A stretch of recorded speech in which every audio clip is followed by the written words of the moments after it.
할렐루야, 미호십자가교회 6월 11일 새벽기도의 말씀 시작하겠습니다. 오늘 우리에게 주시는 하나님의 말씀은 고린도전서 7장 1절에서 3절 말씀입니다. 함께 읽겠습니다. 너희가 쓴 문제에 대하여 말하면 남자가 여자를 가까이 아니함이 좋으나 음행을 피하기 위하여 남자마다 자기 아내를 두고 여자마다 자기 남편을 두라. 남편은 그 아내에 대한 의무를 다하고 아내도 그 남편에게 그렇게 할지라. 아멘. 지금 본문은 바울이 고린도 교회에서 보내온 편지를 통하여서 이제 그 문제 해결을 제시하고 있는 말씀들입니다. 바로 전에 나오는 문제가 무엇이었습니까? 음행에 관련한 말씀이었습니다. 그러면서 우리의 몸이 하나님의 성전이라고 말씀을 합니다.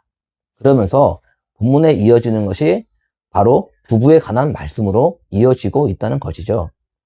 바울은 너희가 말하는 음행을 피하여 너희 몸을 거룩한 성전으로 유지하는 것은 좋으나 결혼 제도 안에서의 관계는 건강하다는 것을 강조하고 있습니다. 사람의 정욕이 나쁜 것만은 아니라는 것이죠. 바울이 이렇게 철저히 개인적인 거 또 이렇게 부끄러울 수 있는 부분들을 공론화하여서 편지에 언급한 이유가 있습니다. 그것은 부부 관계도요, 그 당시 육신의 정욕으로 여겼습니다. 그래서 내가 이걸 누리는 것은 거룩하지 못하고 여겼기 때문에 부부 관계도 하지 않고 금했기 때문입니다. 그래서 이혼하는 부분들이 많이 생겨 났겠죠. 그래서 바울은 그 문제의 처방을 지금 내려주고 있는 것입니다. 가장 먼저 내린 처방이 무엇입니까? 결혼을 하라는 것입니다. 결혼은 정당하고 당연히 해야 된다는 것을 말하고 있습니다. 정욕을 절제하지 못하고 음행을 피하기 위해서는 결혼이라는 제도 안에서 함께 사랑하라는 것입니다. 그렇다고요, 결혼을 꼭 음행을 피하기 위한 선책이라고 여기면 안 됩니다.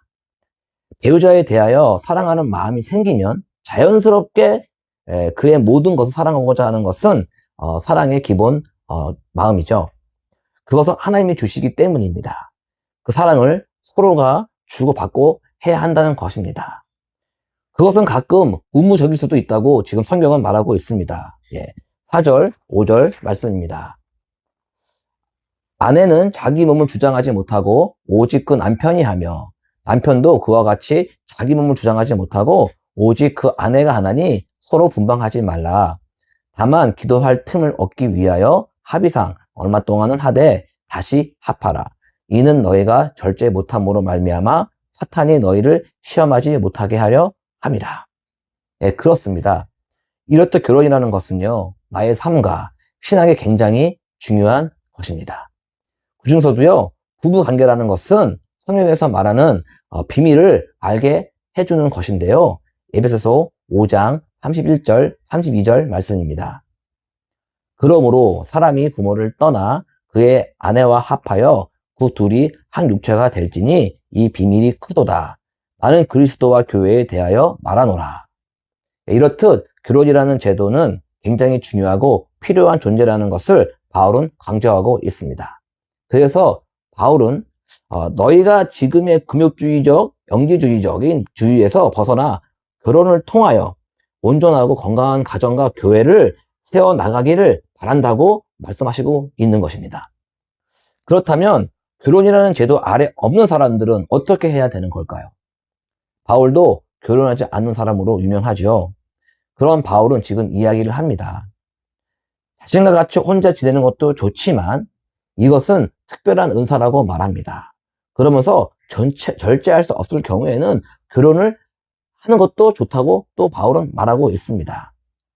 결국 무엇입니까? 정답은 없습니다.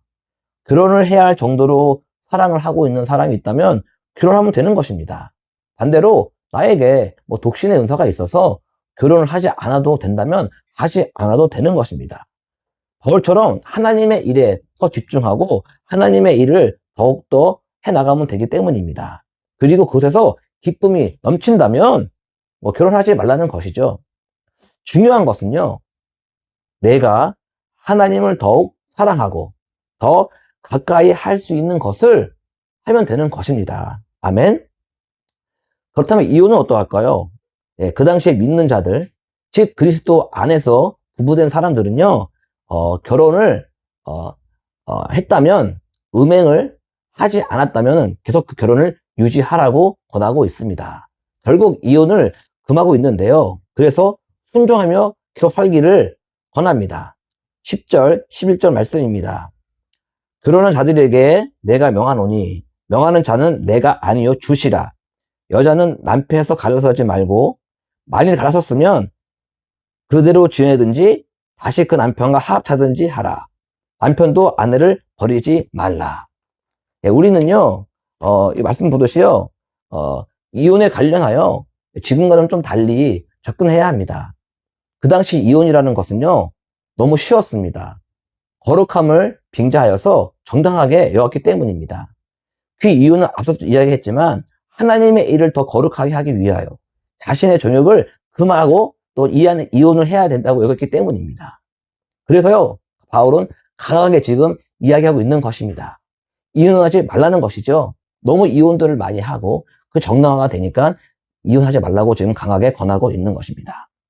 사실 지금도 이혼이라는 것을 사회적으로 또 정당화하는 부분들이 많고요.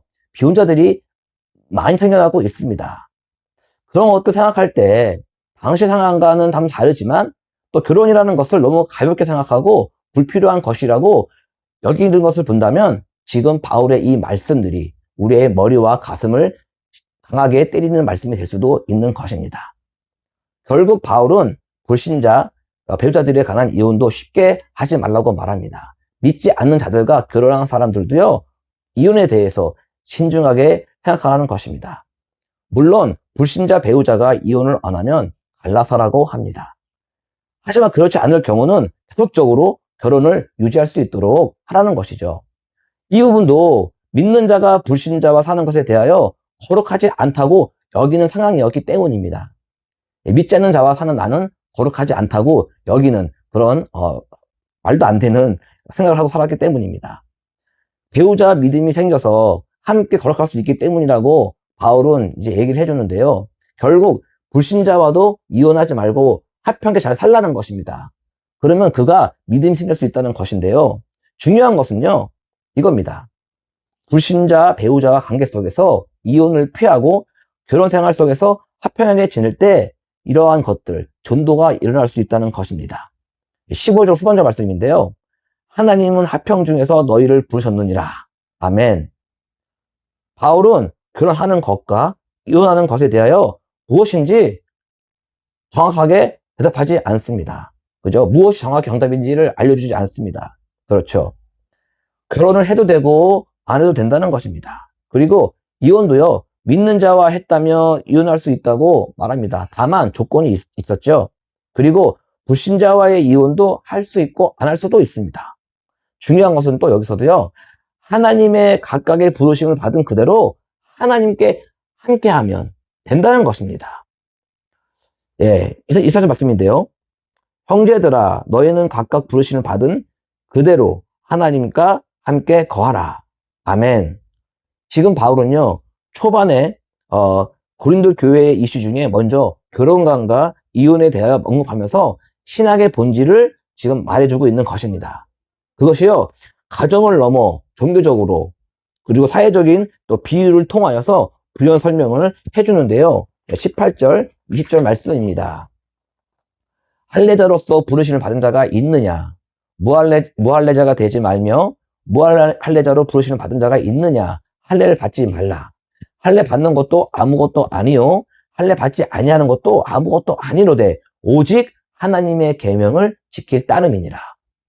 네, 그렇습니다. 불법적으로 행했냐 안 했냐가 거룩함과 관련이 없다는 것입니다. 부르심을 받은 그 부르심 그대로 지내면 된다는 것입니다. 또 22절 보겠습니다. 주 안에서 부르심을 받은 자는 종이라도 주께 속한 자유인이요, 또 그와 같이 자유인으로 있을 때 부르심 받은 자는 그리스도의 종이니라. 이 말이 무슨 뜻입니까? 종이라도요, 주께 속한 자유인이 될 수가 있다는 것이고요, 또 자유인도 그리스도의 종이 될 수 있다는 것입니다. 그렇다는 건 무엇입니까? 주 안에서는요, 종이 자유인이 될 수가 있고 자유인이 종이 될 수 있다는 것입니다. 그것은요, 아무런 분간이 없다는 겁니다.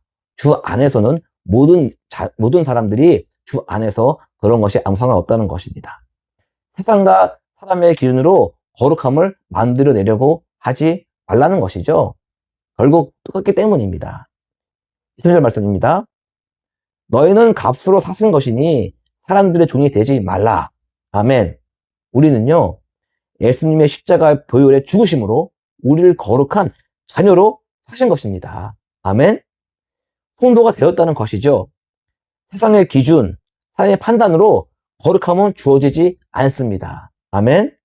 나의 의지와 판단으로나 나의 처한 상황과 환경이 나의 거룩함을 보장해주지 않는다는 것이에요. 그것은 진리가 아니기 때문입니다. 결혼한 사람이나 이혼한 사람이나 믿는 자와 사는 사람이나 불신자와 사는 사람이나 할례자와 무할례자나 종이나 자유자나 모두 거룩함의 기준은 지금 무엇이라고 말하고 있는 것입니까? 성도의 기준이 무엇입니까? 지금 하나님이 부르신 그대로 내가 하나님과 함께 거하는 삶을 살고 있느냐가 기준이 되는 것입니다. 아멘. 저 뉴욕 십자가 교회가 예수님의 십자가 외에 다른 것으로 거룩함을 얻고자 한다면 돌이키기 원합니다. 그리하여 매일의 삶이 하나님과 동행하는 삶, 거룩한 주의 자녀의 삶이 되시는 저와 교회 되시기를 예수님의 이름으로 축복하고 기도합니다. 예, 기도하시겠습니다. 하나님 아버지, 오늘도 귀한 말씀 주심에 감사드립니다. 우리의 거룩함과 신분이 나의 처한 상황과 의지에 의해 달라지지 않음을 믿습니다. 거룩함의 본질은 예수 그리스도의 십자가의 보혈인 것을 다시금 알게 하여 주셨음을 감사드립니다. 가슴 깊이 새기게 하여 주시옵소서. 우리의 상황으로 인하여 나의 신분이 바뀌지 아니함을 믿습니다. 오늘 하루도 내가 하나님의 귀한 거룩한 성도인 것을 감사하며 우리의 영원한 중보 되시는 예수님의 이름으로 기도합니다. 아멘.